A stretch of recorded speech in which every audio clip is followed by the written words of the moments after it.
ఎవరి గురించి చెప్పుకున్నామో జ్ఞాపకం ఉందా? దేవుడు ప్రతి ఆదివారం బైబిల్లో ఉన్నటువంటి దైవజనుల్ని, క్యారెక్టర్స్ని, బైబిల్ క్యారెక్టర్స్ని మన ముందుకు తీసుకొని వచ్చి మనల్ని సరిదిద్దుతున్నాడు, సరిచేస్తున్నాడు.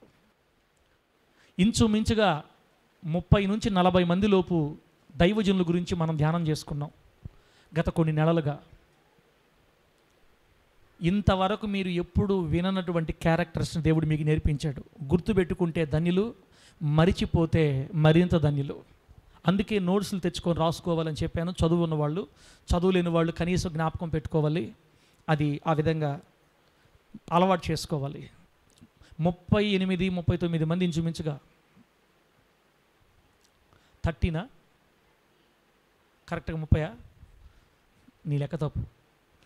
ఖచ్చితంగా కనీసం 30 నుంచి 40 మంది లోపు నీతిమంతుల్ని దేవుడు మనకి, నీతిమంతులు కావచ్చు, బైబిల్ క్యారెక్టర్స్ని నేర్పించి జీవితాలు సరిదిద్దుకోమని చెప్పాడు. బైబిల్ గ్రంథంలో దేవుడు ప్రజల గురించి ఎందుకు రాశాడంటే వాళ్ళు మన జీవితానికి దృష్టాంతాలుగా రాయబడ్డారు గ్రంథంలో. అప్పుడు అలా సంభవించాయి, మనకు దృష్టాంతాలుగా రాశాడు దేవుడు. ఊరకే రాయలేదు. బైబిల్ గ్రంథాన్ని దేవుడు మన చేతుల్లో పెట్టింది ఎందుకంటే యవ్వన కాలంలో ఉన్నవాళ్ళు తమ బ్రతుకుని, నడకని సరిదిద్దుకోవడానికి దేవుడు మనకి ఈ వాక్యాన్ని ఇచ్చాడు. ఆమేన్ చెప్పండి. యవ్వన కాలమందు ప్రియులారా వాక్యం సెలవిస్తుంది, యవనస్తులు దేని చేత తమ నడత శుద్ధిపరుచుకొందురు? యవనస్తులు దేని చేత తమ నడత శుద్ధిపరుచుకొందురు? నీ వాక్యమును బట్టి, దానిని నీ వాక్యాన్ని బట్టి వారి నడతని జాగ్రత్తగా చూచుకొనుట చేతనే గదా. దేవుని వాక్యమును బట్టి ఎవరైతే తమ నడతని జాగ్రత్త పరుచుకుంటారో వారు శుద్ధిగా బ్రతుకుతారు లోకంలో. కాబట్టి వాక్యమే మనకు ఆధారం. అందుకే దేవుడు అందరి భక్తుల గురించి బైబిల్లో రాయించాడు. ఈ పూట పోయిన వారం ఎవరి గురించి చెప్పుకున్నాం? చెడిపోయిన పెద్ద కుమారుని మనస్సాక్షి. యేసుక్రీస్తు చెప్పిన ఉపమానంలో పెద్ద కొడుకు, అందరు చిన్న కొడుకు గురించి చెప్తారు కానీ పెద్ద కొడుకు గురించి ఎవరు చెప్పరు. తండ్రిని ఏడిపించాడు, ఆస్తి తీసుకోబోయాడు, పాడు చేశాడు. చిన్నోడు కంటే డేంజర్ పెద్దోడు ఇంట్లో ఉండేవాడు. చిన్నోడు బయటికి పోయి చెడిపోతే పెద్దోడు లోపల ఉండి చెడిపోయాడు. అది ఇప్పుడు నిన్న వారం మనం విన్నాం కదా. అలా ఉండకూడదని తీర్మానించుకున్నాం. అంటే సంఘములో ఉన్న నీవు పెద్ద కొడుకుగా తండ్రిని, సంఘాన్ని అంటి పెట్టుకొని ఇంట్లోనే ఉన్న నీవు తమ్ముడి మీద కోపాడకూడదు. అంటే చెదిరిపోయిన వాళ్ళ గురించి, పడిపోయే వాళ్ళ గురించి, జారిపోయే వాళ్ళ గురించి కక్షలు పెట్టుకొని, కార్పణలు పెట్టుకొని చేయకూడదని పోయిన వారం విన్నాం. ఒకవేళ వినకపోతే మన ఛానల్లో పెట్టలే కదమ్మా, నేను వారం పెట్టలే, లైవ్ పెట్టలే కదా. సరే పర్వాలేదు, దేవుడికి స్తోత్రం. అంతే, ఆమె నీకు అయిపోయింది. అది ఇప్పుడు దేవుడు కృప చూపాడు. రైట్. ఈ పూట మరొక భక్తుడి గురించి,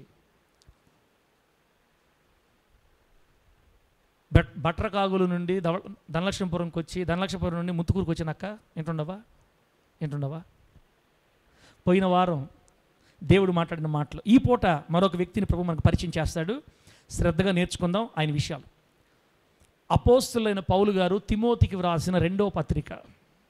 అపోస్తులైన పౌలు గారు తిమోతికి వ్రాసిన రెండవ పత్రిక. నీ కొడుకు పేరు ఏం పేరు తమ్ముడా? నీ కొడుకు పేరు ఏం పేరు?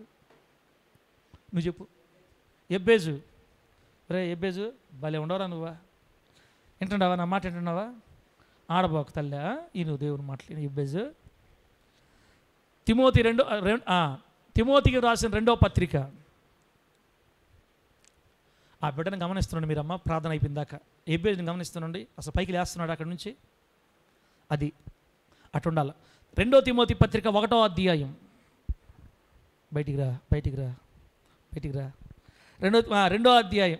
2 తిమోతి పత్రిక 1వ అధ్యాయం 15వ వచనం నుండి 18వ వచనం వరకు. హృదయమ్మ చదవదాం వాక్యం.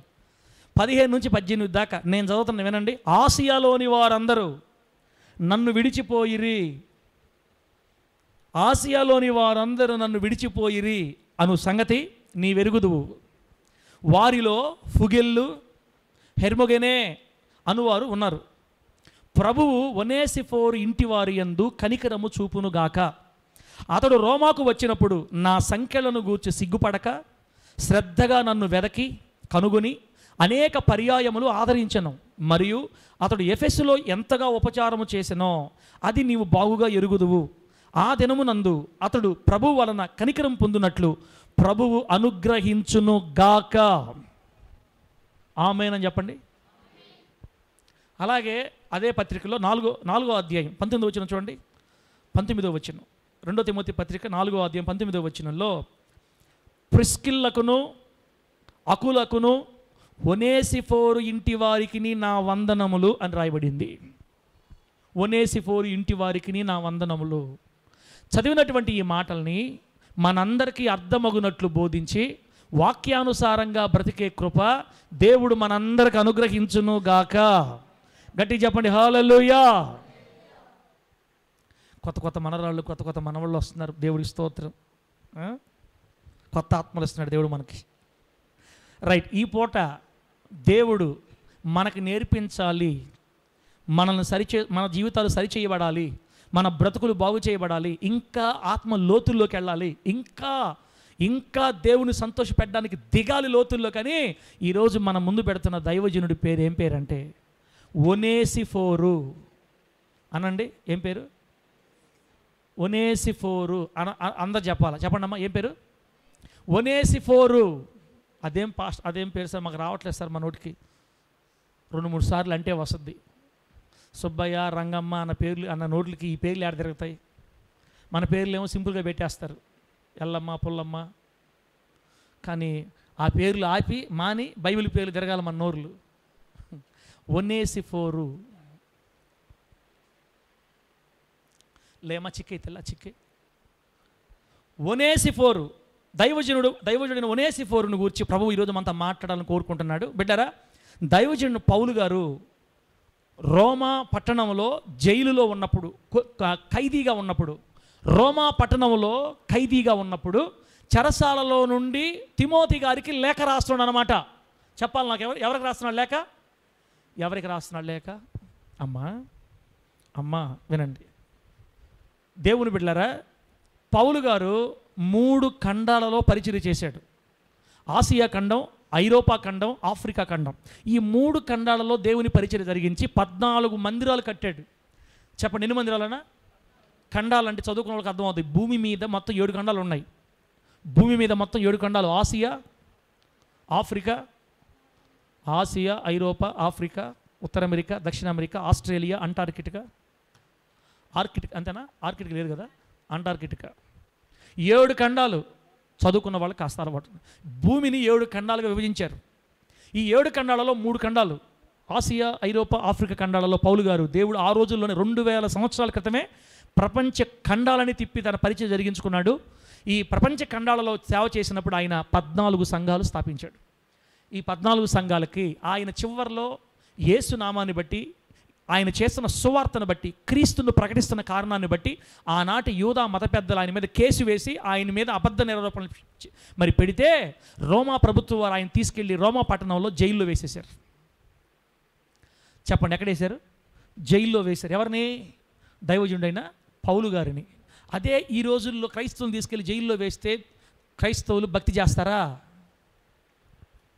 ఈ రోజుల్లో క్రైస్తవులను తీసుకెళ్ళి యేసు ప్రభుని నమ్ముకుంటే జైల్లో వేస్తాం అన్నారంటే, ఒకవేళ ఎన్ని వికెట్లు కార్తీక్, ఎన్ని వికెట్లు వేస్తాయో ఎన్నించి, ఆ యేసు ఎవరో మాకు తెలియదు, మేము ఎప్పుడు చూడలేదు, ముందే ఇస్రాయల్ పాస్టర్ వేసేయండి ఫస్ట్, సగం బాధపద్ది అంటారా? ఈరోజు నీకు రోషం రావాలి ఈ వాక్యం విని. ఈరోజు మీకు రోషం కలగాలి ఈ వాక్యం విని. బాగా వినండి.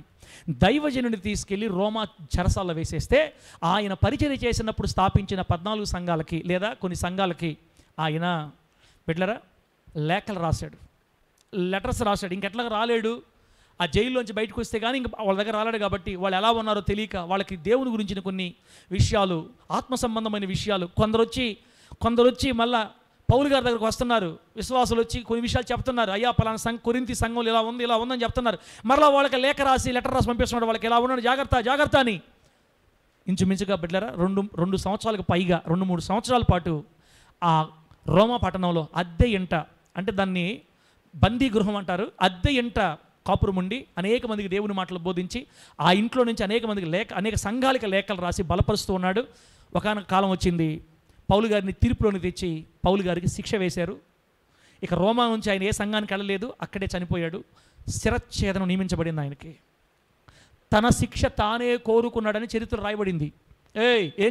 ఏ శిక్ష కావాలి నీకు? నా శిక్ష, నేను రోమియుణ్ణి, నా శిక్ష నేనే కోరుకుంటా అని నాకు శిరచ్ఛేదనం చెందినందుకు తన శిక్ష తానే కోరుకున్నాడు పౌలు గారు. ఆ తర్వాత ఆయన్ని తలా మొండెం వేరుగునట్లుగా కత్తితో నరికేశారని, చంపేశారండి. దేవుని కోసం రోషం కలిగి పనిచేసిన దైవజనుడు ఆయన. మిమ్మల్ని భయపెట్టకూడదు కోరకే. అసలు ఇది భక్తే కాదు, ఇది మనం చేసేది భక్తే కాదు. అది భక్తి అంటే ఆ కష్టాల్లో, ఆ నష్టాల్లో, ఆ బాధల్లో, ఆ రోదనల్లో, ఆ క్రందనల్లో అదండి సేవ, అది కష్టం. బిడ్డలారా, ఆయన ఇప్పుడు ప్రస్తుతానికి జైల్లో ఉన్నాడు. అయితే ఆ జైల్లో నుంచి ఎఫెసు పట్టణంలో ఉన్న సంఘానికి, ఎఫెసు పట్టణంలో ఉన్న సంఘంలో సేవ చేస్తున్న తిమోతికి రాస్తున్నాడు ఈ లేఖ. తిమోతి గారికి 2 పత్రికలు రాశాడు, 2 లెటర్లు రాశాడు అనమాట. ఎఫెసి పట్టణ కొన్ని ఉన్నటువంటి ఆ సంఘంలో ఉన్న కొందరు వ్యక్తులను గురించి, తర్వాత తిమోతికి వ్యక్తిగతంగా కొన్ని విషయాలు బోధిస్తా తిమోతికి లేఖ రాశాడు. చాలామందికి తిమోతికి రాశాడు, తీత్ అనే వ్యక్తికి రాశాడు, ఫిలోమోన్ అనే వ్యక్తికి రాశాడు. బిడ్డలారా, ఇలా చాలామంది దైవజనులకు రాస్తాడు ఆయన. ఇప్పుడు తిమోతికి రాస్తున్న ఈ లేఖలో ఆయన ఒక మాట కోట్ చేశాడు. అక్కడ ఏమన్నాడంటే, తిమోతి ఒక మాట చెప్తా విను. ఆసియాలోని వారందరూ నన్ను విడిచిపోయిరి అన్న సంగతి నీకు తెలుసు కదా. ఆసియాలో ఉన్న వారందరూ, ఆసియా అంటే ఆ రోజుల్లో టర్కీ దేశం అన్నమాట. టర్కీ సామ్రాజ్యాన్ని చిన్న ఆసియా మైనర్ అని పిలిచేవాళ్ళు. టర్కీ దేశంలో ఇంచుమించుగా ఒక 7 సంఘాల దాకా కట్టబడ్డాయి. మనం ప్రకటన గ్రంథం చదువుకుంటామే, ప్రకటన గ్రంథం 1-2 అధ్యాయాల్లో ఉన్నాయి కదా సంఘాలు. ఎఫెసు, స్ముర్నా, పెర్గము, తుయితైరా, సార్దీస్, ఫిలదెల్ఫియా, లవొదికియా, ఈ 7 సంఘాలు కూడా టర్కీలోనే, ఆసియాలోనే కట్టబడ్డాయి. కొన్ని యోహానుగా చేత స్థాపించబడ్డాయి, కొన్ని విశ్వాసాల చేత స్థాపించబడ్డాయి, కొన్ని పౌలు స్థాపించాడు. ఇలా సంఘాలు బిడ్డలారా, ఆ ఆసియాలో ఉన్నటువంటి సంఘాలన్నింటికీ బిడ్డలారా ఆయన దైవజనుడిగా ఉండేవాడు. అయితే ఆయన ఏం చెప్తున్నాడంటే, ఆసియాలోని వారందరూ నన్ను విడిచిపోయిన సంగతి నీకు తెలుసు కదా. వారిలో 2 వ్యక్తుల పేర్లు రాస్తున్నాడు. ఫుగెల్లు, హెర్మోగనే అనే వాళ్ళు కూడా నన్ను వదిలిపెట్టి వెళ్ళిపోయారయ్యా తిమోతే. అయితే ఇదిగో, ఒనేసిఫోరు ఇంటి వారి యందు ప్రభువు కనికరము చూపును గాక అన్నాడు అనమాట. ఒనేసిఫోరు ఇంటి వారి యందు ప్రభువు కనికరము చూపును గాక. అతడు రోమాకు వచ్చినప్పుడు నా సంఖ్యలను గూర్చి సిగ్గుపడక శ్రద్ధగా నన్ను వెదికి కనుగొని అనేక పర్యాయాలను ఆదరించాడు. అతడు ఎఫెసులో ఉన్నప్పుడు ఎంత ఉపచారం చేశాడో అది నువ్వు బాగుగా ఎరుగుదువు. ఆ దినమునందు అతడు చేసిన ఆ పరిచర్యను బట్టి ప్రభు వలన కనికరం పొందినట్లుగా దేవుడు అతను కనికరించాలని తిమోతికి రాస్తూ ఒనేసిఫోరు ఇంటి వారిని గూర్చి, ఒనేసిఫోరుని గూర్చి ఇక్కడ రాస్తున్న లేఖ. ఇంకో మాట చెప్పాడు, తిమోతి నువ్వు ఎవరిని మర్చిపోయినా పర్వాలేదు కానీ ఒనేసిఫోరు ఇంటి వారిని మాత్రం నువ్వు మర్చిపోవద్దు. దేవునికి స్తోత్రం కలుగును గాక. చెప్పండి గట్టిగా హల్లెలూయా. ఒనేసిఫోరు ఇంటి వారి గురించి నువ్వు మర్చిపోవద్దు అని దైవజనుడు ప్రత్యేకంగా కుటుంబాన్ని గురించి జ్ఞాపకం చేస్తున్నాడు. అయితే ఇప్పుడు ఈ ఒనేసిఫోరు గురించి ఇంకొన్ని విషయాలు ఒక్కొక్కటిగా మనం ముందుకెళ్ళి బిడ్డలారా చదువుకుందాం, నేర్చుకుందాం. మొట్టమొదటిగా ఆ ఒనేసిఫోరు అనే పేరుకి అర్థం రాసుకోండి, గుర్తుపెట్టుకోండి. ఒనేసిఫోరు అనే పేరుకి అర్థం ఏంటంటే ప్రయోజకుడు అని అర్థం.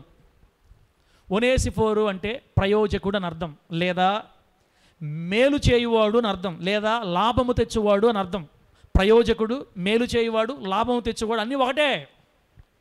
చూసారా పేరుకి ఎంత మంచి అర్థం ఉందో. ఒనేసిఫోరు అంటే ఎవరన్నా ప్రయోజకుడు. ఈరోజు హోలీ జడ్జి ప్రార్థనా మందిరంలో ఉన్న మీరు దేవునికి ప్రయోజకులా కాదా మీకే తెలియాలి. సంఘములో విశ్వాసిగా ఉన్న నీవు నిజంగా ప్రయోజకురాలివేనా సంఘానికి, మందిరానికి నువ్వు ప్రయోజకురాలివేనా? నీ వలన మందిరానికి ఏమైనా ప్రయోజనం ఉందా? నీ వలన సంఘానికి, సేవకునికి, దేవునికి ఏమైనా ప్రయోజనం ఉందా? ఆలోచించుకో బిడ్డ. అయితే ఒనేసిఫోరు అనే పేరుకి అర్థం ప్రయోజకుడు. మనం బాప్తిసం ఇచ్చినప్పుడు ఈ పేర్లు పెట్టాలా? ఒనేసిఫోర్ అని పెట్టాలా? చాలా పేర్లు మనకు వచ్చినాయి. ఒనేసిం అని పెట్టాలా, ఎపఫ్రా అని పెట్టాలా, లేవి అని పెట్టాలా, యోధా అని పెట్టాలి. ఇక్కడి నుంచి ఇంక ఇదే పని మనకి. పరిశుద్ధుల పేర్లని పెట్టడమే. వాళ్ళు తాగినా పోయినా మనకి ఏం చేద్దాం? ఒక ఆయన లాజర్ అని పెట్టామో, లాజర్ పోయి డ్యాన్స్ చేస్తాం, మనం ఏం చేస్తాం? ఏం చేయలేం. ఒక్కొక్కసారి భయం బైబిల్ పేర్లు పెట్టాలంటే. పేరేమో లాజరు, ఎగిరేదేమో ఏం చేద్దాం? అటప్పుడు బాధ వేస్తుంది. ఇట్లాంటి వాక్యాలు అన్నప్పుడు మనం కూడా అటు పేర్లు పెట్టాలనిపిస్తుంది. బిడ్డలారా, ఒక్క లాజరు పోయిందని మనమేం బాధపడలేదులే, ఇంకా అనేక మంది లాజరు దేవుడు లేపును గాక. చెప్పండి గట్టిగా హల్లెలూయా. మనం చెప్పేది ఆపిట గురించి కాదు, కొన్ని సంఘాలు అటు ఉంటుంది బాధ.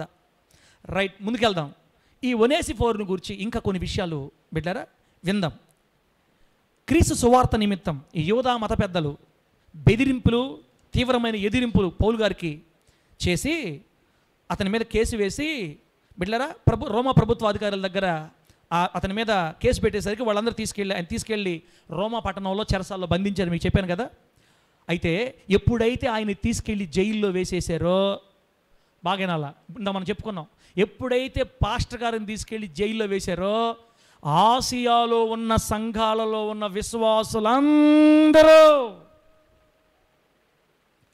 ఆసియాలోని విశ్వాసులు కానీ సంఘ పెద్దలు కానీ ఎవరైనా అందరూ పౌలు గారి ఖైదును బట్టి, పౌలు గారి తీసుకెళ్ళి ఖైదు చేసేసరికి భయపడిపోయారంట. భయపడిపోయి వెనుక తీసి భయముతో పౌలు గారిని సంఘాలని విడిచి వెళ్ళిపోయారు లోకంలోకి. మళ్ళా అబ్బా, అది లెక్క. నేను చెప్పానా, బైబిల్లో ఉందా? ఆసియాలోని వారందరూ నన్ను విడిచిపోయిరి అని చెప్పాడు పౌలు గారు. అంతే. ఆసియాలోని కొద్ది మంది అని చెప్తే బాగుండేది. ఆసియాలో ఉన్న వాళ్ళందరూ అంటే 7 సంఘాల్లో ఉన్న విశ్వాసులు కానీ ఇంకా ఎక్కడెక్కడైతే ఉన్నారో వీళ్ళందరూ దెబ్బకు ఆ రోమా ప్రభుత్వ అధికారుల శిక్షలకు భయపడిపోయి దైవజనున్నే జైల్లో వేసేస్తే మన పరిస్థితి ఏముందిరా నాయనా? ఊపిరుంటే రాయలక్క ఏమమ్ముకోవచ్చు, ఊపిరుంటే ఉప్పుగా అమ్ముకొని బతకవచ్చు నాయన, ఈసారి పాస్టర్ మనం కూడా ఎత్తుకెళ్ళేస్తారు అని భయపడిపోయారంట. ఆ రోజుల్లో కూడా పౌలు గారిని అందరూ వదిలేశారంటండి. 10 మంది 20 మంది కాదు, ఆసియాలోని వారందరూ పౌలు గారిని విడిచి దూరంగా వెళ్ళిపోయారు.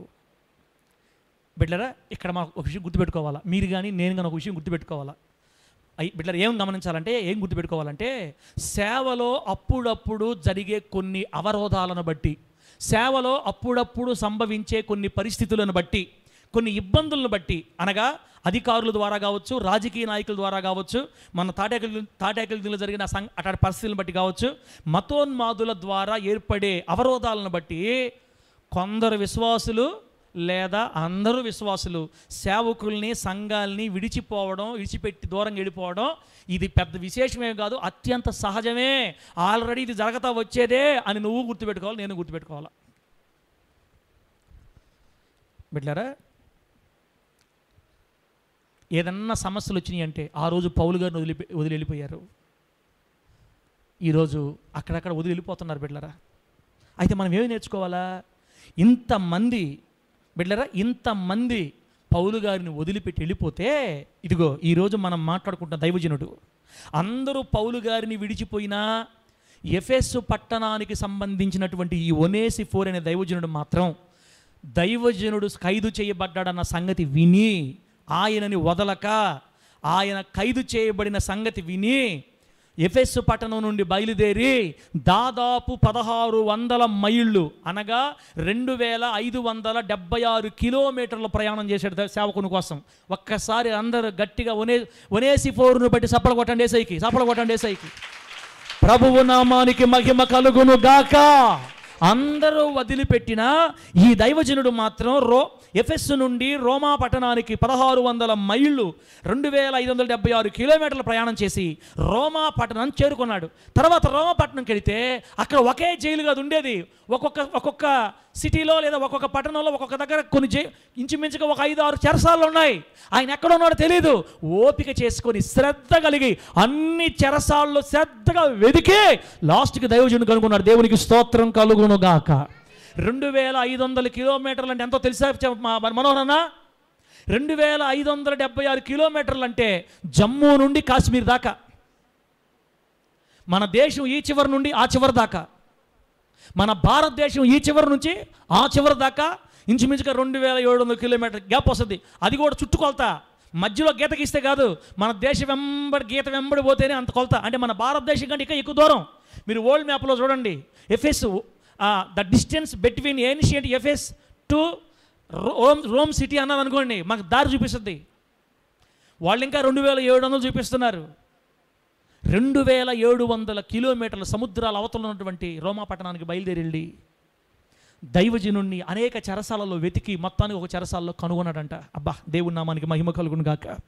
ఈ విధంగా పౌలు గారు రోమా చెరలో ఉన్నటువంటి కాలంలో దైవజనుడిని కనుగొని వెళ్ళి ఆయనతో మాట్లాడాడు, ఆదరించాడు.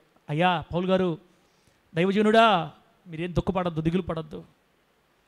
ప్రభు చిత్తానుసారం మీకు తెలియదు ఏముందండి, మీరు ఎంత నమ్మకంగా ప్రభు పని చేస్తున్నారు.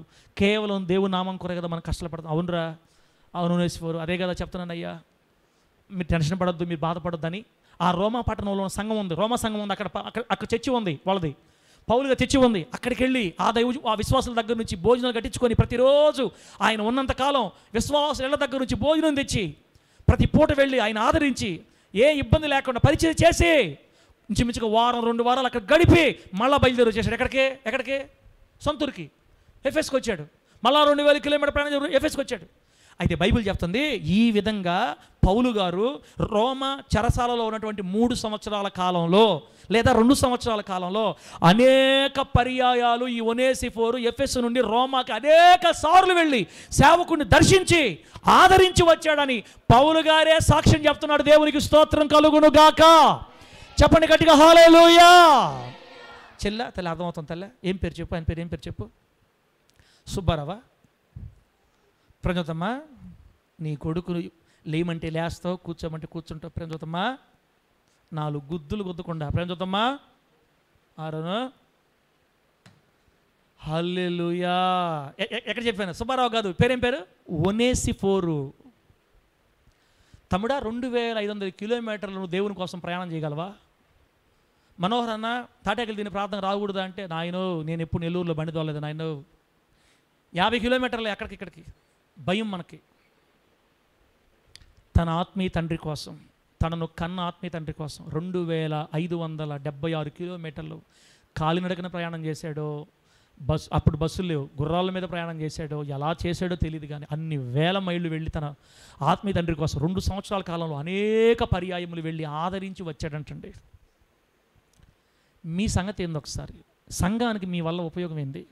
సంఘానికి మీరు ఎట్లా ఉన్నారు అన్న? మనకు దేవుడు ఇలా దైవజనుల గురించి చెప్తున్నప్పుడు మనకు రోషం రాబలేదా? మనం తీర్మానం చేసుకోబలేదా? బిడ్డలారా, పౌలు గారి సాక్షి తిమోతి, ఒకసారి ఆ మాట చూడండి, ఎంత బాగుంటుందో. మళ్ళీ చదువుతా మాట. తిమోతి, ఆసియాలోని వారందరూ నన్ను విడిచిపోయిన సంగతి నీకు తెలుసు. ఫుగెల్లు, హెర్మోగెన్ అని వారు నన్ను వదిలిపెట్టి వెళ్ళిపోయారు. వారు మంచివాళ్ళని, ఆత్మీయులని, ప్రార్థనా పరులని, వాళ్ళిద్దరూ మంచి సాక్షి జీవితం అనుకున్నాం మనిద్దరమే. కానీ వారిద్దరు నన్ను వదిలిపెట్టి వెళ్ళిపోయారు, నీకు తెలుసు కదా. అయితే ఒనేసిఫోరు ఇంటి వారి యందు ప్రభు కనికరం చూపాలి. అతడు మాత్రం రోమాకు వచ్చినప్పుడు నా సంకళ్ళను గురించి సిగ్గుపడకుండా శ్రద్ధగా నన్ను వెదికి కనుగొని అనేక పర్యాలను ఆదరించాడు. అతడు ఎఫెసులో ఎంత పరిచారం చేశాడో నీవు బాగా ఎరుగుదు కదా. రాబోయేదైనా నా ప్రభు వచ్చేదైనా అతడు కనుకరం పొందాలి. అతని ఇంటి వారు నువ్వు మర్చిపోవద్దని పౌలు గారు ఒనేసిఫోరుని జ్ఞాపకం చేసుకుంటున్న సంగతి మనం ఇక్కడ చూస్తున్నాం. బిడ్డలారా, పరిచర్య కానీ దైవజనుడు కానీ అపాయాలలో చిక్కుకుంటే, సమస్యల్లో చిక్కుకుంటే, సంఘం కానీ సేవకుడు కానీ అపాయాల్లో చిక్కుకున్నప్పుడు మన పరిస్థితులు ఏంటో ఆలోచించాలి. ఆసియాలో ఉన్న అందరి విశ్వాసుల్లాగా వదిలిపెట్టి వెళ్ళిపోదామా దూరంగా? ప్రాణాలకు తెగించి ఒనేసిఫోరు వల్లే సేవకునితో పాటు దేవుని కొరకు నిలబడదామా? తీర్మానం ఇది. ఆసియాలోని విశ్వాసాలు అందరిలాగా వెళ్ళిపోదామా? ఒనేసిఫోరులాగా తెగించి, ప్రాణాలకు తెగించి దేవుని కోసం నిలబడదామా? గట్టి తీర్మానం చేయాలి నువ్వు ఈరోజు. బిడ్డలారా, దేవుడు మనతో మాట్లాడుతున్నాడు. ఇప్పుడు ఈ ఒనేసిఫోరు చరిత్ర క్లుప్తంగా వివరంగా మీకు చెప్తాను. ఈ ఒనేసిఫోరు గురించి మనం తెలుసుకోవాలంటే, ఇతను ఎఫెసీ పట్టణస్థుడని, ఎఫెస్సులో అతను ఎంత ఉపచారం చేశాడో అని పౌలు గారు చెప్పారు కదా. ఇప్పుడు ఎఫెస్ దగ్గరికి వెళ్దాం. అనగా అపోస్తలుల కార్యాల గ్రంథం 19వ అధ్యాయం 11వ వచనం నుండి 20వ వచనం వరకు మనం చదువుకుంటే అక్కడ మనకి కొన్ని విషయాలు అర్థమవుతాయి. ఎఫెస్సు పట్టణం గురించి మనకి అర్థమవుతాయి.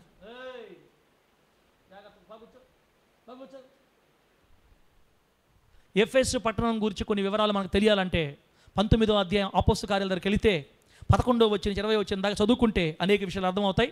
చదవకుండానే నేను మీకు అర్థమయ్యేట ఒక పాయింట్ చెప్తాను, గుర్తుపెట్టుకోండి, రాసుకోండి. బిడ్డలారా, అపోస్తలులైన పౌలు గారు సువార్త కోసం మొత్తం 3 యాత్రలు చేశాడు. 3 మిషనరీ యాత్రలు. మరి యొక్క 3 మిషనరీ యాత్రలు చేశాడు.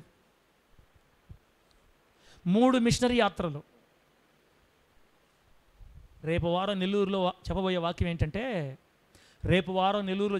ఏంటంటే, దేవుడు ఈ భూమి మీద ఉన్న మనుషుల కోసం 4 గ్రంథాలు ఏర్పాటు చేస్తున్నాడు. మొత్తం 4 గ్రంథాలు.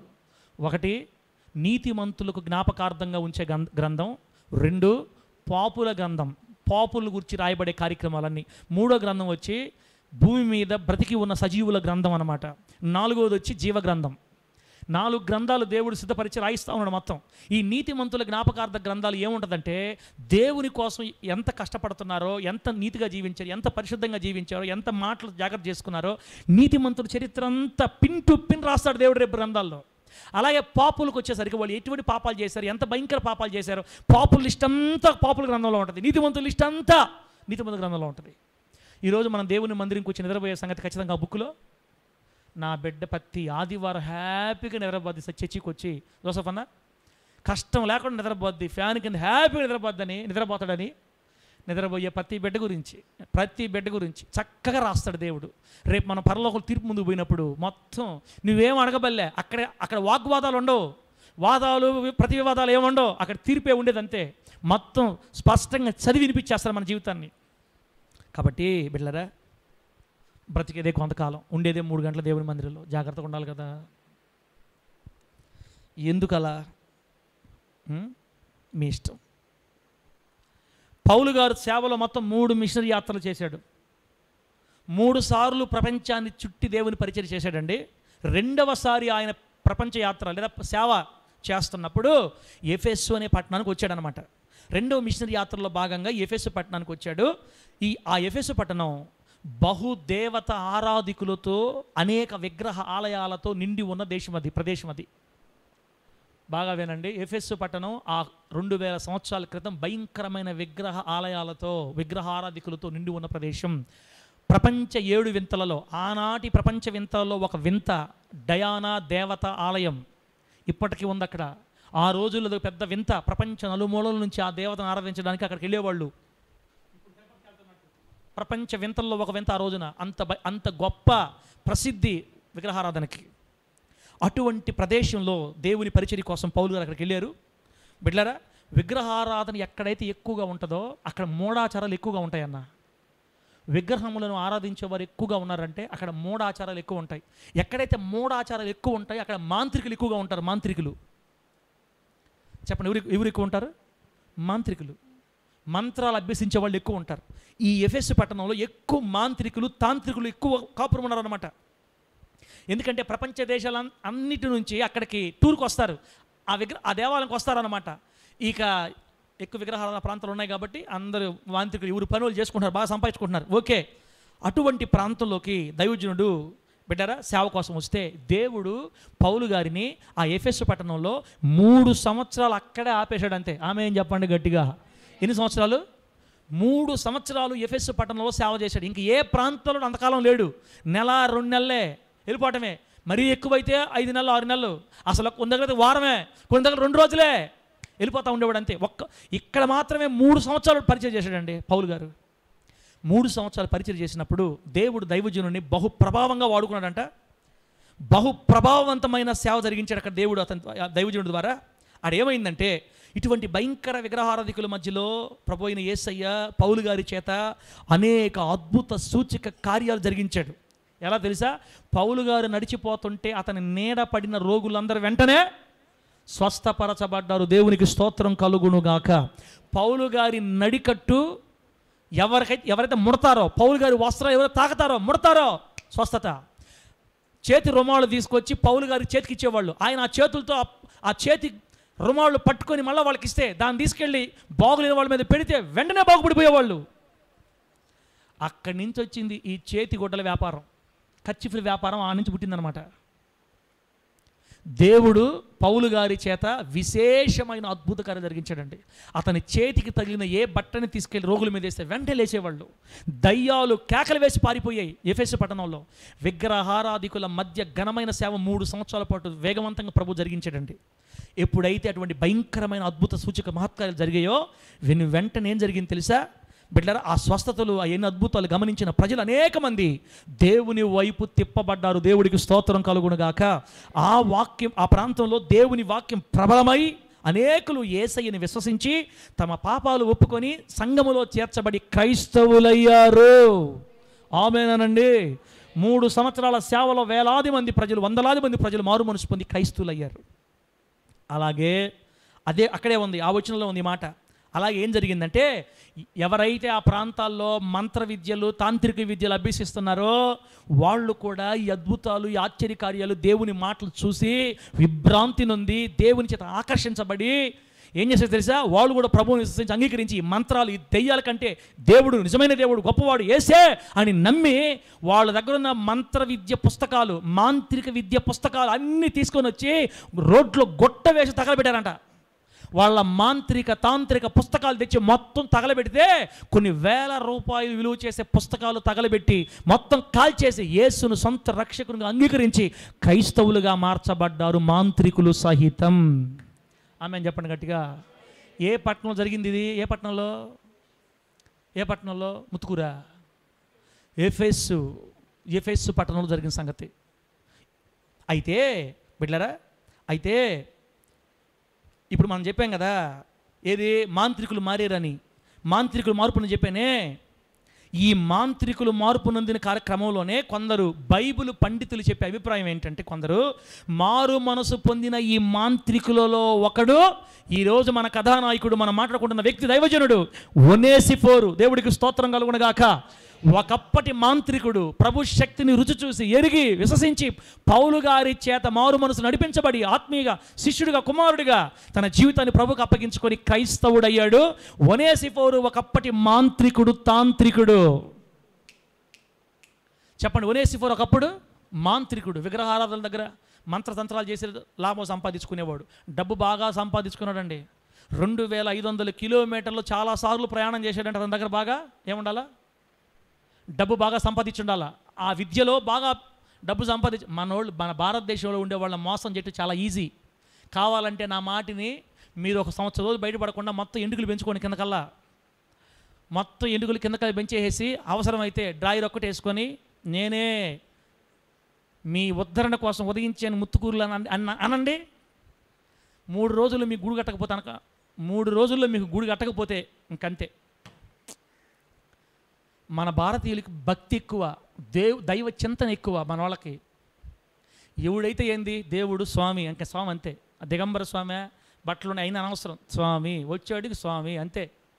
నా మాటిని మీరు ఎవరైనా చూడాలనుకుంటే సంవత్సరం రోజులు బయటికి రాకుండా మొత్తం పెంచేసి, గడ్డలు మొత్తం పెంచేసి ఒక విచిత్ర రూపంలోకి వచ్చి మొత్తం బూడిద పోసుకొని పైన ఒక డైర్ ఒకటి వేసుకొని మీరు కానీ రోడ్లోకి వచ్చారంటే దండాలు దశకాలు పెడతారు. ఇక వచ్చాడు కొత్త స్వామి మన కోసం ముత్తుకూరు స్వామి, ఇక మీకు పేరు పెట్టేస్తారు ముత్తుకూరు స్వామి అని.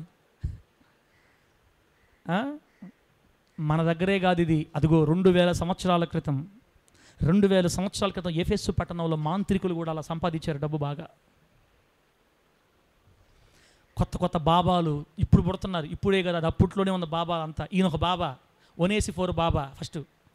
ఇప్పుడు ఆయన మారు మనసు పొంది పుస్తకాలు కాల్చేసి యేసును సొంత రక్షకునిగా దేవుడిని అంగీకరించి పాపాలు ఒప్పుకొని క్రైస్తవుడయ్యాడండి. ఈయన ఇప్పుడు పౌలు గారి ఆత్మీయ కుమారుడు. దేవునికి స్తోత్రం కలుగును గాక. చెప్పండి గట్టిగా హల్లెలూయా. ఆయన ఇప్పుడు యేసుక్రీస్తు దాసుడు. బిడ్డలారా, అలా జరుగుతూ ఉంది. అనేక మంది మారు మనసు పొందారు, సంఘంగా కూడుకుంటున్నారు. ఆ తర్వాత దినాల్లో ఒనేసిఫోరు సంఘంలో నమ్మకస్తుడిగా మారిపోయాడు. చెప్పండి, సంఘంలో ఎట్లా అయిపోయాడనా? మంచి నమ్మకస్తుడిగా. కనికరాజు ఎట్లా అయ్యాడు సంఘంలో? నమ్మకస్తుడు. ఫోన్ చేస్తేనే కాదు, ఫోన్ చేసినా ఫోన్ చేయకపోయినా నమ్మకస్తుడే. ఫోన్ ఏడాను సార్ నమ్మకస్తుడు. ఫోన్ ఏడుండయి? ఒనేసిఫోరు కాలంలో ఫోన్లు ఉన్నాయా? ఫోన్ చెప్పింది ఒనేసిఫోరు కాదు, నాకు కనికరాజు మధ్యలోనే. ఒనేసిఫోరు సంఘంలో నమ్మకస్తుడు అయ్యాడు. పౌలు గారి ఆత్మీయ కుమారుడిగా ఏమండి సంఘాన్ని, సేవకుడిని విడవకుండా ఎఫెసు పట్టణంలో పౌలు గారు సేవ చేసినంత కాలం, పరిచర్య చేసిన 3 సంవత్సరాలు బిడ్డలారా, దైవజుడిని విడవకుండా దైవజుని దగ్గరే ఉండి పరిచర్యలో ఎంతో సహకారం చేశాడంట. ఉపచారము చేశాడని పౌలు గారే సాక్ష్యం చెప్తున్నాడు. తిమోతి, అతడు ఎఫెసులో ఉన్నప్పుడు ఎంత ఉపచారం చేశాడో అది నీవు ఎరుగుదువు. 3 సంవత్సరాలు పౌలు గారు ఆ ప్రాంతంలో పరిచర్య చేస్తుంటే బిడ్డలారా, భోజనాలు ఉండే దగ్గర నుంచి, టీపీలు దిగే దగ్గర నుంచి, ఆయనకి ఏం కావాలనుకున్న దైవజుడి కోసం తన జీవితాన్ని త్యాగం చేసి 3 సంవత్సరాలు ఒకప్పటి మాంత్రికుడు, ఇప్పుడు క్రీస్తు దాసుడు, పౌలు గారికి పరిచర్య చేసి ఉపచారం చేసి సేవలో సహకరించి నమ్మకస్తుగా నిలబడ్డాడు. దేవుని నామానికి మహిమ కలుగును గాక. ఆ తర్వాత కొద్ది కాలానికి ఏం జరిగింది తెలుసా? ఈ దైవజనుడు, ఈ భక్తుడు తన ఇంట్లోనే దేవుని మందిరం ఒప్పుకున్నాడు. నా మాటేనండి బిడ్డలారా. కొద్ది కాలానికే ఎలా మారిపోయాడంటే, దైవజనుడా అక్కడ ఇక్కడ ప్రార్థనలు పెడితే ఇబ్బంది చేస్తున్నారు కదా, నా ఇంట్లో ప్రార్థన పెట్టండి, నా ఇంట్లో జరిగించండి. ఆ రోజుల్లాగా మన రోజుల్లాగా మందిరాలు లేవు అక్కడ, ఇప్పుడులాగా మందిరాలు లేవు, ఇప్పట్లోలాగా మందిరాలు లేవు అక్కడ. ఇళ్లలోనే కూడుకునేవాళ్ళు. ఆ రోజుల్లో రోమీల పరిపాలన. యేసుక్రీస్తు ఆరాధన జరుగుతుందంటే శుద్ధ కొట్టుడే, దుమ్ము రేపుడే. ప్రార్థన జరుగుతుంది పలానా ఇంట్లో అంటే దుమ్ము రేపేస్తారు అంతే, మామూలుగా కాదు. అట్లాంటి భయంకర దినాల్లో దొంగ చాటుగా రహస్యంగా ప్రార్థన జరుపుకునే దినాల్లో ఒకవేళ తెలిస్తే మరి దైవజనుడా నా ఇంట్లో ప్రార్థన పెట్టండి, మీరు నా ఇంట్లో జరగాలి, మన ఇంట్లో జరగాలంతే. ఇంట్లో దేవుని కంటే ఎక్కువైంది ఏం లేదయ్యా. ఒకప్పుడు అబద్ధాలు చెప్పి మోసాలు చేసి దయ్యాలు పెట్టి సంపాదించుకున్నా, ఇప్పుడు ప్రభుకు కష్టపడతా, నా ఇంట్లో ప్రార్థన పెట్టడని ఆయన ఇంటిలోనికి మందిరాన్ని మారిపించుకున్నాడు. పట్టుబట్టి దేవునికి స్తోత్రం కలుగును గాక. చెప్పండి గట్టిగా హల్లెలూయా. భయంకరమైన శ్రమ దినాలలో ఏమో కొట్టబడుతున్నప్పుడు, గాయాలు చేయబడుతున్నప్పుడు, జైల్లో వేయబడుతున్నప్పుడు, ప్రాణాలు కూడా పోతున్న దినాలలో ఒనేసిఫోరు తన ఇంట్లోనే ప్రార్థన పెట్టమని పట్టుబట్టి ఇంట్లో మారిపించుకుంటే, నెలకొక్కసారి కుటుంబ ప్రార్థన పెట్టి గ్రామానికి వాక్యం వినిపించమని చెప్పినా కూడా ఆమేన్ హల్లెలూయా. ఇప్పుడు అది వాళ్ళకే మనకు తేడా. బిడ్డలారా, అటువంటి దీవెనకరమైన వ్యక్తి అండి, అటువంటి శ్రేష్టకరమైన వ్యక్తి. ఈ ఒనేసిఫోరు ఇంట్లోనే సంఘం కూడుకునేది, ఆరాధనలు జయప్రదంగా జరిగేవి, సేవలో ఇంత నమ్మకంగా నిలబడి సహకరించాడు. బిడ్డలారా, ఇటువంటి గొప్ప దైవజనుడి గురించి ఈరోజు మనం నేర్చుకుంటున్నామంటే దేవుని మహాదయ, ప్రభు నామానికి మహిమ కలుగును గాక. ఇప్పుడు 3 విషయాలు చెప్తా. ఇప్పటిదాకా మనం 3 విషయాలు నేర్చుకున్నాం. 1, మాంత్రిక విద్యను వదిలిపెట్టి యేసును వెంబడించాడు ఒనేసిఫోరు, దేవునికి స్తోత్రం కలుగును గాక. 2, దైవజనుని విడవకుండా సంఘములో నిలబడి నమ్మకస్తుడై ఎంతో ఉపచారము చేశాడు, ఎంతో పరిచర్య చేశాడు. 3, సంఘం కూడుకోవడానికి తన ఇంటినే దేవునికి ఇచ్చివేశాడు. 3, 4, బిడ్డలారా, తర్వాత రోజుల్లో తన కుటుంబాన్నంతా దేవుని యొద్దకి పట్టుబట్టి నడిపించాడు. తన భార్యని, పిల్లలందరినీ మెడలో వంచి తీసుకొచ్చాడు యేసయ్య దగ్గరికి. రేయ్, దయ్యాలను ఆరాధించేవాడు నేనే చెప్తున్నా, యేసయ్య నిజ దేవుడు, రండి పోదాం అని చెప్పి పిల్లల్ని, భార్యని మొత్తాన్ని మార్చేసాడు.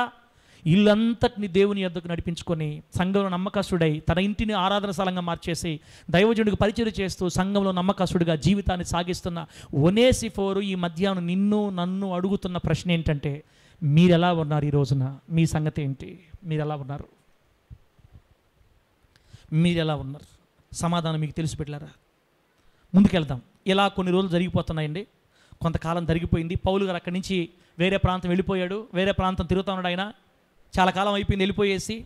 కొన్ని రోజులు గడుస్తూ ఉండగా చూస్తూ ఉండగానే సంఘాలని, సేవకుల్ని శ్రమలు చుట్టుకున్నాయి. పౌలు గారిని, సంఘాలని సమస్యలు, శ్రమలు చుట్టుకున్నాయి. పౌలు గారిని అతని స్వజాతి వారే, యూదులే, యేసు నామ ప్రచురము నిమిత్తమై అబద్ధ నేరారోపణలు, అబద్ధ సంభవాలు ముందుకురా అబద్ధపు బోధలు, అబద్ధపు కేసులు పెట్టి ఖైదుకు అప్పగించేశారు, చెరసాల్లో బంధించేసేశారు. ఈ వార్త దావానంలాగా అక్కడ ఇక్కడ వ్యాప్తి చెంది మొత్తం మీద ఎఫెసు పట్టణానికి చేరింది.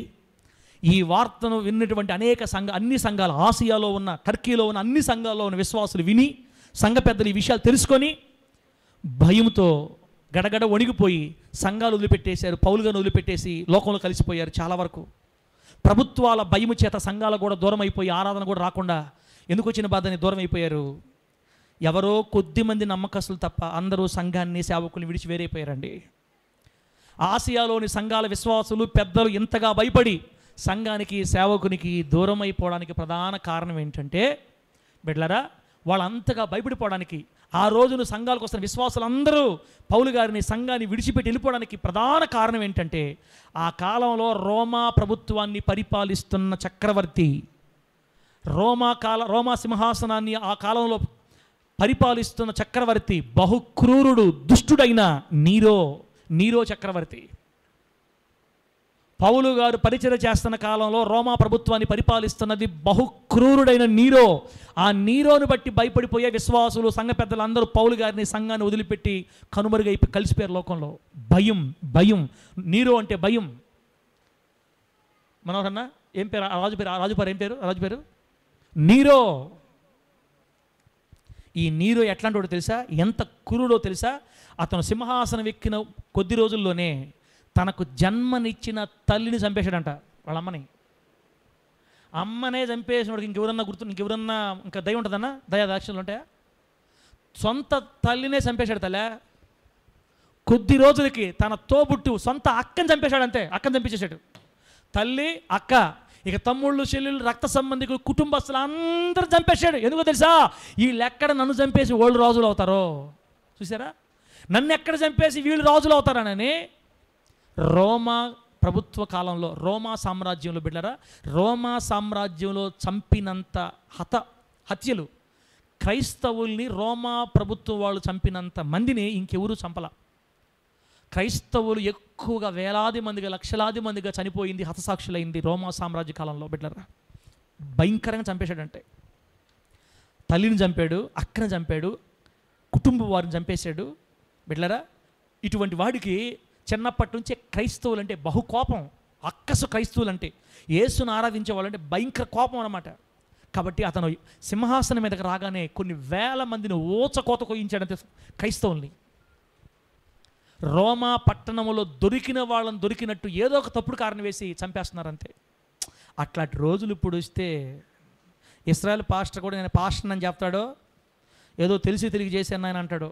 నేనే అటుంటికి మీరే మీ సంగతి గుర్తుపెట్టుకోండి. మీరే దొరికినోడు చంపుతుంటే ఎవడు యేసు కొరకు నిలబడేది? ఒనేసిఫోరు తప్ప బిడ్లరా. ఇంకో మాట చూడండి, ఈ చరిత్రలో నీరో గురించి ఇంకో విషయం ఉంది. ఏంటో తెలుసా? రోమా పట్టణంలో ఉన్న ఇళ్ళు, భవనాలన్నీ పాత అయిపోయినాయి అంట. ఇతనికేం ఆశ ఏంది? కొత్త కొత్త భవనాలు కట్టాలి, నా సిటీ బాగుండాలి, నా ఊరు నా రాజధాని బాగుండాలా. ఏంటి పాత భవనాలు అనుకొని, ఇంతకుముందు రాజుకు బుద్ధి లేదు, జ్ఞానం లేదు. నేను వీటన్నిటిని మళ్ళీ కట్టించాలంటే వాటిని పడగొట్టాలా. పడగొడితే మనుషులు ఒప్పుకోరు. అందుకని ఏం చేశాడంటే మనుషుల్ని పెట్టించి తానే దగ్గరుండి మొత్తం పెట్రోల్ చల్లి, కిరసనాయిలు చల్లి కాల్చేసాం, నిప్పు పెట్టేశాడు అంతే. రోమా పట్టణంలో ఉన్న భవనాలన్నింటికి నిప్పు పెట్టి అవి కాలిపోతా తగలబడతా అందరూ ఏడుస్తూ ఉంటే తన నగరంలో ఫిడేలు వాయిస్తున్నాడంట. టింగ్ టింగ్ టింగ్ టింగ్ టింగ్ సంగీతం వాయించుకోవడం, నవ్వుకుంటే హ్యాపీగా ఉండడం, కాలిపోతూ ఉంటే తన ఊరిని, తన పట్టణాలని, తన భవనాలని తానే కల్పించేసి ఫిడేలు వాయించుకుంటూ అందరూ ఏడుస్తూ ఉంటే తర్వాత ఏం జరిగింది తెలుసా? ఈ నిప్పు పెట్టింది ఎవరంటే రోమా పట్టణంలో ఉన్న క్రైస్తవులు అని చెప్పేశాడు. మళ్ళా తాను ఆ పట్టణాలు కాల్చి, ఆ ఇల్లులు కాల్చేసి ఆ నేరాన్ని క్రైస్తవుల మీదకి నెట్టి వందలాది మంది క్రైస్తవుల్ని మరలా కోత కోయించిన దుష్టుడు, క్రూరుడు నీరో. ఆ టైంలోనే ఆయన వాకింగ్ చేసేటప్పుడు, ఆయన భార్య వాకింగ్ చేసేటప్పుడు బిడ్డలారా, వెలుగు కోసం ఆ తోటలో కర్రలు నిలబెట్టి, కర్రలకి క్రైస్తవుల్ని కట్టి మైనం పూసి కింద కట్టెలు కుట్టగా పేర్చి నిప్పు పెడితే వాళ్ళు కాలిపోతూ ఉండగా వెలుగులో వాళ్ళ కేకల మధ్య నవ్వుకుంటూ భార్యాభర్తలు సరసల్లాపాలాడుకుంటూ తిరిగే వాళ్ళు అంటండి. అంత క్రూరుడు, దుష్టుడు. వందల వేల మంది క్రైస్తవుల్ని కాల్చి చంపేశాడు అనమాట. బిడ్డ, ఆ కష్టం వస్తే నీకు అసలు ఇంకేమైనా ఉందా? రోషం తెచ్చుకో తమ్ముడా, చెల్లిలో రోషం తెచ్చుకో. పోయే ప్రాణం ఎట్టయినా పోద్ది, యేసయ్య కోసం ప్రాణం పెట్టబల్లే. ఎందుకు భయాలు భయాలు భయాలు? దేనికి భయాలు? ఎందుకు భయాలు? భయంకరమైన క్రూరుడు. అటువంటి భయంకరమైన క్రూరుడు బిడ్డలారా ఇంతమందిని చంపుతా ఉంటే రోమా పట్టణంలో ఉన్న క్రైస్తవులు భయపడిపోయి ఆ రోమాను వదిలిపెట్టి ఎక్కడెక్కడో దూరాలకి పారిపోతున్నారు. దూర రాత్రుల పూట పారిపోతున్నారంటే పిల్లల్ని తీసుకొని క్రైస్తవులు. అలా పారిపోతున్న సమయంలోనే పౌలు గారిని తీసుకెళ్ళి చెరసాల్లో వేశారు రోమాలో. అందరూ ప్రాణాలు చేతిలో పెట్టుకుని భయపడి వాడి దెబ్బకు అదురుపోయి పారిపోతుంటే ఈ ఒనేసిఫోరు 2000 కిలోమీటర్ల ప్రయాణం చేసి తన సేవకుడి కోసం రోమాలోకి వస్తున్నాడు. ఆమె చెప్పండి గట్టిగా, హల్లెలూయా. ప్రాణాలు అరచేతిలో పెట్టుకుని అనేక మంది బయటకు పారిపోతా ఉంటే క్రైస్తవుడైన ఒనేసిఫోరు తన దైవజనుడి కోసం రోమాలోనికి అడుగు పెట్టాడండి. రోమాలోకి అడుగు పెట్టాడు. బిడ్డలారా, ఈ దుష్టుడు ఉన్నాడే, ఈ నీరో ఇంత భయంకరంగా చేశాడే. దేవుడు ఈ వ్యక్తిని 31 సంవత్సరాలకే చంపేశాడు అంతే. తనకు తానే ఆత్మహత్య చేసుకుని తల్లిని, చెల్లిని అందరం చంపాడే. ఈ మనిషి 31 సంవత్సరాలకే ఆత్మహత్య చేసుకుని చచ్చాడు అంతే. దుష్టులకు ఎక్కువ కాలం పెట్టాడు దేవుడు. అంటే 31 సంవత్సరాల వయసుకే ఇన్ని వేల మంది చంపేశాడు అంతే. చిన్న వయసులోనే 18 సంవత్సరాలు 20 సంవత్సరాలు ఎక్కినట్టున్నాడు సింహాసనం మీద. ఇష్టం వచ్చిన చంపేశాడు అంతే మనుషుల్ని. బిడ్డరా 31 చచ్చాడు, వాళ్ళ సంగతి పక్కన పెట్టండి. ఈ దుష్టుడు నీరో చచ్చిపోయాడు.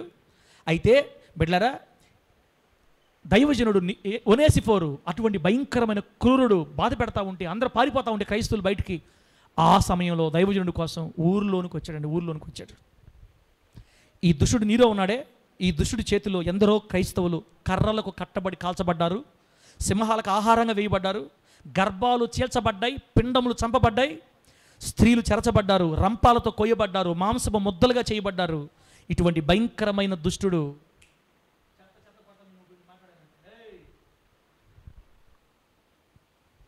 ఇంత భయంకరమైన దుష్టుడు నీరో. ఇటువంటి భయంకరమైన మరణాలు ఆ రోజులు సంభవించే బిడ్డలారా.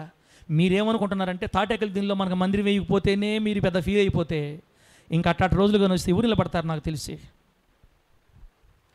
అక్కడ ఎవరో అడ్డం వచ్చే 2-3 మన మీద అబద్ధం చెప్పి ఆపిన దానికే మీరు అంత ఫీల్ అయిపోయి మాట్లాడుకుంటే, కొంతమంది మాట్లాడుకున్నారంట, ఏందో అసలు చర్చిలు కూడా కట్టని ఇట్లా ఏంది దీనికే. ఆ రోజులైతే అందుకే ప్రభు చెప్తున్నాడు, ఎంత కష్టమైనా, ఎంత బాధ అయినా, ఎంత శ్రమలైనా ఆయన నామం కొరకు, యేసు నామం కొరకు మనం ఎన్ని శ్రమలు పడాల్సి వచ్చినా ఒనేసిఫోరు వలె ధైర్యముగా ప్రభువు కొరకు నిలబడుదుము గాక. గట్టి చెప్పండి హల్లెలూయా. క్రైస్తవులందరూ నీరోకు భయపడి రోమాను వదిలి పారిపోతుంటే, భక్తిపరుడైన ఈ ఒనేసిఫోరు మాత్రం తన ప్రాణాన్ని తెగించి మరణానికి సిద్ధపడి రోమా ఖైదులో ఉన్న పౌలు గారి కోసం దాదాపు 2000 కిలోమీటర్లు ప్రయాణం చేసి రోమా చేరుకొని దైవజనుణ్ణి వెతికి పట్టుకున్నాడు. అంటే పౌలు గారంటే ఒనేసిఫోరుకి వల్ల మాలిన ప్రేమ. పౌలు గారంటే ఒనేసిఫోరుకి ఏం చెప్పండి? వల్ల మాలిన ప్రేమ, అతి ప్రేమ, ఎక్కువ ప్రేమ దైవజనుడు అంటే. తన ఆత్మీయ తండ్రి కదా, ఆయన వాక్యం ద్వారా రక్షించబడింది, ఆయన వాక్యం ద్వారా పెంచబడింది, ఆయనే కదా దేవుళ్ళు పెంచింది, ఆయనే కదా ఈ వ్యక్తిని రక్షణ నడిపించింది. ప్రేమ అందరూ వదిలేసిన, అందరూ మధ్యలో వదిలేసి వెళ్ళిపోయినా, ఇదిగో ఒనేసిఫోరు మాత్రం తన ఆత్మీయ తండ్రి కొరకు ప్రాణాలు తెగించి మరణపు వలయంలోనికి వెళ్ళిపోయాడండి ప్రేమతో. గొప్ప ప్రేమ దైవజనుడు అంటే. అందుకే బిడ్డలారా, దేవుణ్ణి నువ్వు పరిపూర్ణంగా ప్రేమిస్తున్నావు అని అంటే, ఒక వ్యక్తి దేవుణ్ణి పరిపూర్ణంగా ప్రేమిస్తున్నాడు అంటే ఆ వ్యక్తికి భయం ఉండదు. కానీ గుర్తుపెట్టుకో, నీకు భయం ఉందంటే నువ్వు దేవుణ్ణి పరిపూర్ణంగా ప్రేమించట్లా. దేవుణ్ణి పరిపూర్ణంగా ప్రేమించే వాళ్ళకి భయం ఉండదు, తెగింపు ఉంటుంది అంతే ప్రభు కోసం. దేవునికి స్తోత్రం కలుగును గాక. అందుకే క్రైస్తవులకు తెగింపు ఉండాలా, భయం కనపడకూడదు. వెళ్ళారా, ఒనేసిఫోరులో తెగింపు తాండవం ఆడుతుంది, తాండవం. వేసేస్తాను నేను క్రైస్తవుడు కదా, పొడిచేస్తాను, పొడిసే ముందు నువ్వు. ఎందరో నా భక్తులు, నా సహోదరులు రక్తం ఓడ్చిన నేల, ఏసైనాను కూడా తెగింపు తాండవం ఆడుతుంది ఒనేసిఫోరులో. మనలో కట్టగట్టుకు వెళ్ళిపోతారు అంత అడ్రస్ లేకుండా. గలభాగం జరిగిందా, కట్టగట్టుకు వెళ్ళిపోవడం అడ్రస్ లేకుండా. మనుషులు పో ఏమైనా కానీ ఇష్టపడి దుమ్ము కొట్టిన తర్వాత అప్పుడు ఫోన్ చేయడం వస్తాం అన్నట్ట. పెట్టారా, ఎందుకు అంత భయం, దేనికి చెప్పండి? నువ్వు ఒనేసిఫోరుగా మారవా? ప్రభు కోసం నిలబడవా తమ్ముడా? తెగింపు ఉండాలి ప్రభు కోసం మనకి. ఇప్పుడు ఇంకొన్ని విషయాలు చెప్తా చూడండి, ఇప్పుడు దాకా చెప్పుకున్నట్లో ఇంకొన్ని విషయాలు ఉన్నాయి. ఇందాక 4 చెప్పాను కదా, 4 చెప్పా. 1 మాంత్రిక విద్య వదిలి యేసుని వెంబడించాడు. 2 దైవజనుని విడవకుండా సంఘంలో ఎంతో ఉపచారం పరిచయం చేశాడు. 3వది సంఘము కూడుకోవడానికి తన ఇంటిని త్యాగం చేశాడు. 4వది తన కుటుంబాన్ని అంతా దేవుని దగ్గర నడిపించాడు కదా. 5వది ఈ ఒనేసిఫోరు దైవజనుడి మీద బిడ్డలారా బలమైన ప్రేమ. ఒనేసిఫోరు సేవకునిపై ప్రేమ కలిగిన వాడు. 6 దేవుని కోసం ప్రాణాలను సైతం తెగింపు గలవాడు అనమాట. 6వది తెగింపు గలవాడు. 7వది 2000 కిలోమీటర్ల ప్రయాణం కోసం తన కుటుంబాన్ని, భార్యని, పిల్లల్ని మొత్తాన్ని వదిలిపెట్టి, వస్తే వస్తా పోతే పోతా మీరు జాగ్రత్తని, కుటుంబాన్ని విడిచి సేవకుని కోసం ఒక సాహసం చేశాడని చెప్పాలా. సాహసం చేశాడు ఒనేసిఫోరు. మళ్ళా వస్తాడో లేదో గ్యారెంటీ లేదు. బిడ్డలను వదిలేశాడు, భార్యను వదిలేశాడు. ప్రభు బ్రతికిస్తే మళ్ళా వస్తా, అమ్మాయి ఎన్ని రోజులు పడ్డదో నాకు తెలియదు, రోమాకు పోతున్నా అని వాళ్ళని వదిలిపెట్టేసి సాహసపూరితమైన యాత్ర దేవుని కోసం చేశాడు, సాహసం చేశాడు. 8వది రోమాలో ఉన్న దైవజనుణ్ణి శ్రద్ధతో వెదికి కనబడేదాకా చెరసాల్లో మార్చి వెతికి బిడ్డరా శ్రద్ధతో వెతికాడు కనుగొనేదాకా.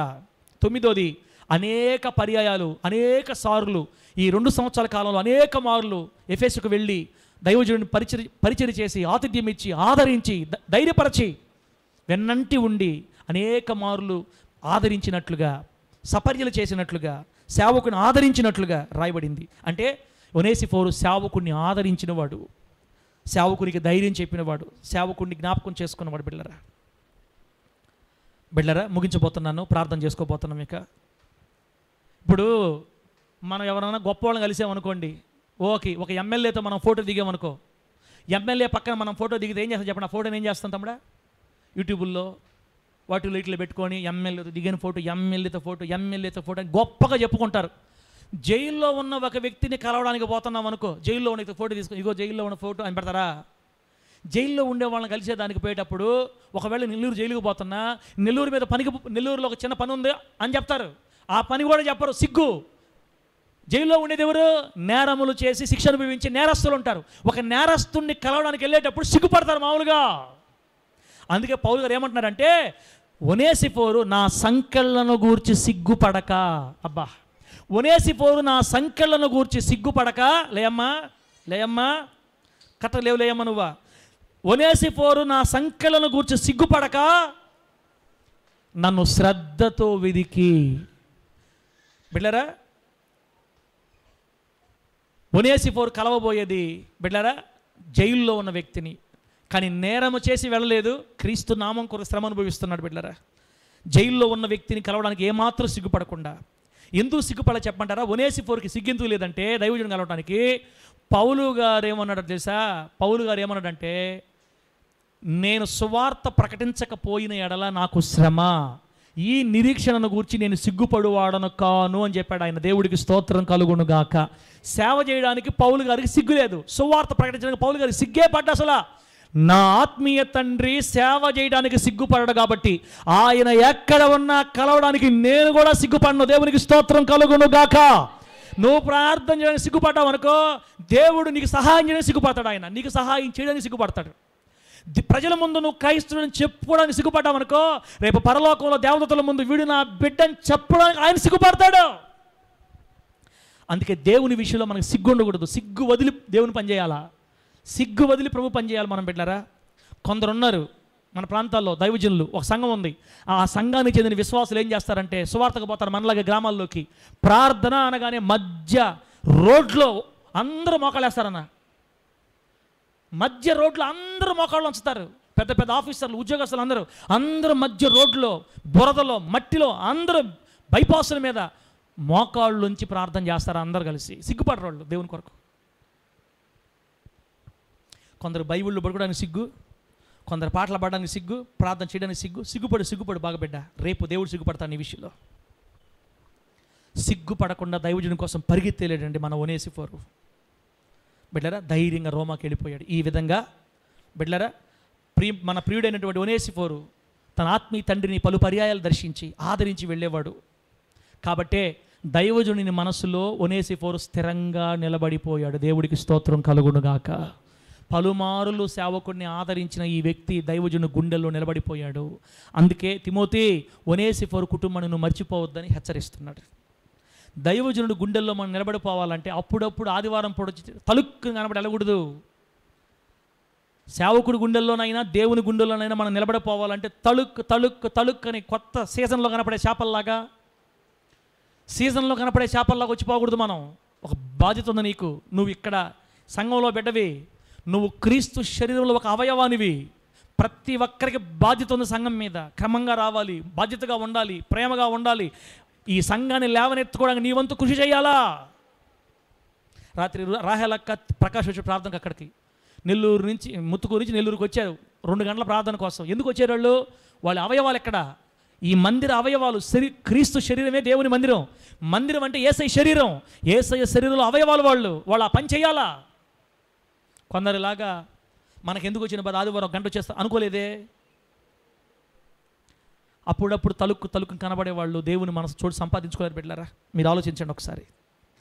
ఒనేసిఫోరు దేవుని సేవకుడి గుండెల్లో ముద్ర పడిపోయాడు. ఆయన అనేక మారు 2000 కిలోమీటర్లు వచ్చి చేసిన దానికి దేవుడు ఒనేసిఫోరు వంటి బిడ్డల్ని మన సంఘములోనికి నడిపించునుగాక. ఒనేసిఫోరు వంటి బిడ్డల్ని మన సంఘంలోనికి దేవుడు నడిపించునుగాక.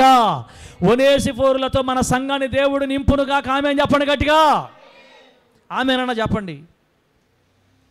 ఒనేసిఫోరులతో మన సంఘం నిండిపోవాలా? నిండతది యేసునామంలో. ఈ రోజు నుంచి మీరు రాసి పెట్టుకోండి పుస్తకం లేకనా, నిండతది. నా ప్రభు ద్వారాలు తెరిచాడు. ఇక మనకి ముత్తుకూరు మరల వైభవ పూర్వ వైభవాన్ని ప్రభు తీసుకొని వస్తాడు మన మందిరానికి యేసునామంలో. బిడ్డలారా, ఇప్పుడు దాకా వేరు, ఇక నుంచి వేరు. చూడండి మీరే కావాలంటే. ఈ ఒనేసిఫోరు గారి జీవితంలో మనం గమనించాల్సిన చివరి విషయం, లాస్ట్ మాట ప్రార్థన చేసుకుందాం బిడ్డలారా. లాస్ట్ విషయం ఏంటంటే, పౌలు గారు మరణించక ముందే, పౌలు గారు చనిపోకముందే ఈ ఒనేసిఫోరుని దేవుని కోసం హతసాక్షిగా చంపేశారు. ఒనేసిఫోరు గారిని చంపేశారండి. ఎవరు చంపేశారు తెలుసా?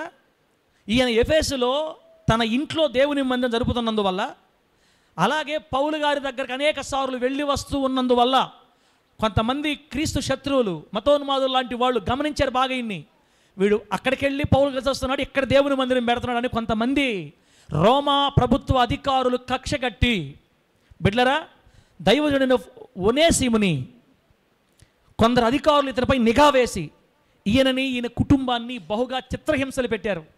ఎఫెసు పట్టణంలో కొంతమంది రోమా అధికారులు చిత్రహింసలు పెట్టారండి. భయంకరంగా కొట్టారు ఆయన్ని, తన భార్యని కొట్టారు, పిల్లలను కొట్టారు. సంఘం జరుగుతున్నందువల్ల అనేక దెబ్బలు తిన్నాడు దేవుని కోసం ఆ ఊరిలో. బిడ్డలారా, దురదృష్టవశాత్తు అని మనం అనుకుంటాం, అదృష్టవశాత్తు ఆ దెబ్బల్లో, ఆ చిత్రహింసల్లో ఒనేసిఫోరు గారు ప్రాణం కోల్పోయాడండి, చనిపోయాడు. పౌలు గారి కంటే ముందుగానే ప్రాణాలు వదిలాడు యేసయ్య నామము కోసం.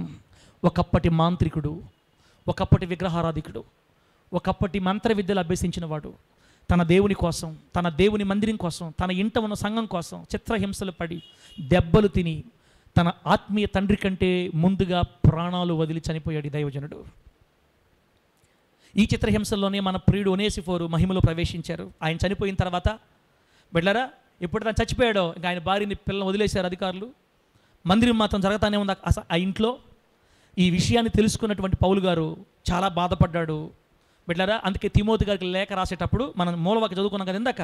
ఆ మూలవాక్యంలో ఏముందంటే, మనం చదివిన మూలవాక్యంలో, ప్రభువు ఒనేసిఫోరు ఇంటివారి యందు కనికరము చూపునుగాక అంటే, ఒనేసిఫోరుని పోగొట్టుకున్న తన ఇంటి వారి మీద దేవుని కనికరం చూపి వాళ్ళు ఆదరించబడేటట్లుగా, ఆ భార్య పిల్లలు ఆదరించబడేటట్లుగా, వారి బంధువులు ఆదరించబడేటట్లుగా ప్రార్థన చేస్తూ బాధపడుతున్నాడు. ప్రభువు ఒనేసిఫోరు ఇంటి వారి యందు కనికరం చూపాలి, అంత కష్టపడ్డారు దేవుని కొరకు వాళ్ళని. అట్లాగే 4:19 మనం చదివాం కదా, లాస్ట్ 4:19 ఆయన చనిపోయిన సంగతి తెలుసుకున్న పౌలు గారు ఒనేసిఫోరు ఇంటి వారికి వందనాలు అని చెప్పాడు అనమాట. ఒకవేళ ఒనేసిఫోరు బతుకుంటే ఒనేసిఫోరుకు వందనములు అని చెప్పుండేవాడు. ఆయన చనిపోయాడు కాబట్టి ఒనేసిఫోరు ఇంటి వారికి వందనాలు చెప్తున్నాడు.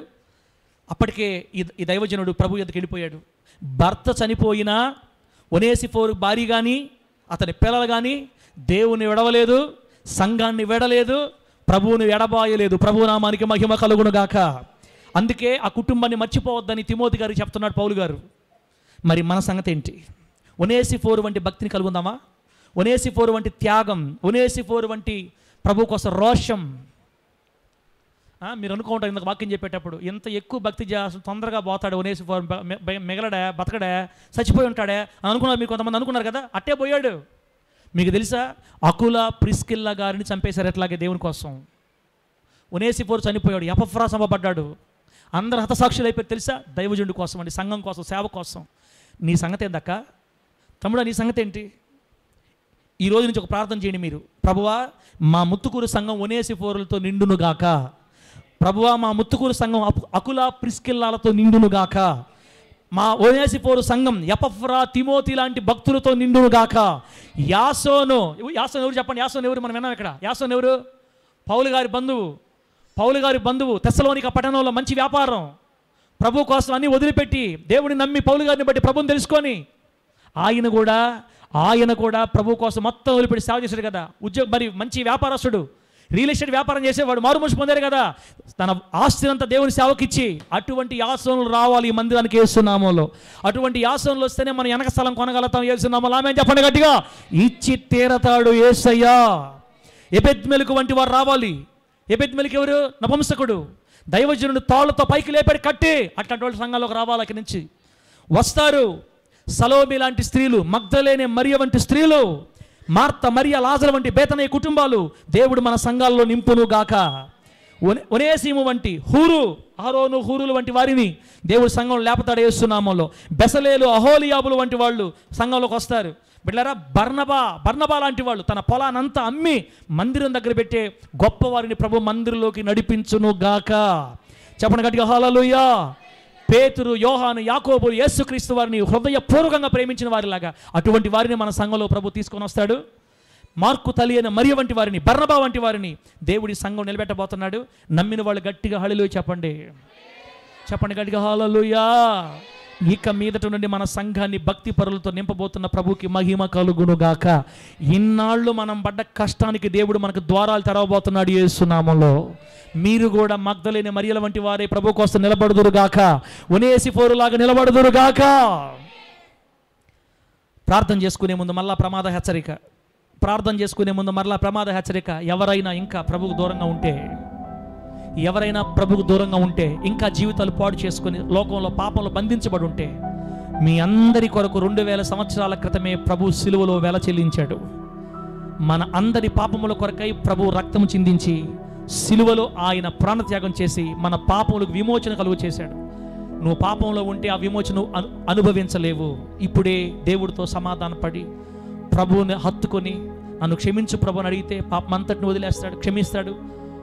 మాంత్రికుడుగా ఉన్న ఒనేసిఫోరు గొప్ప దైవజనుడిగా మారి ప్రభు కోసం నిలబడినట్లుగా నీ జీవితాన్ని ప్రభుకు సమర్పించుకుంటే ఇప్పుడే ప్రభు సంతోషపడతాడు. తీర్మానం చేసుకొని వెళ్ళండి ఇక్కడ నుంచి.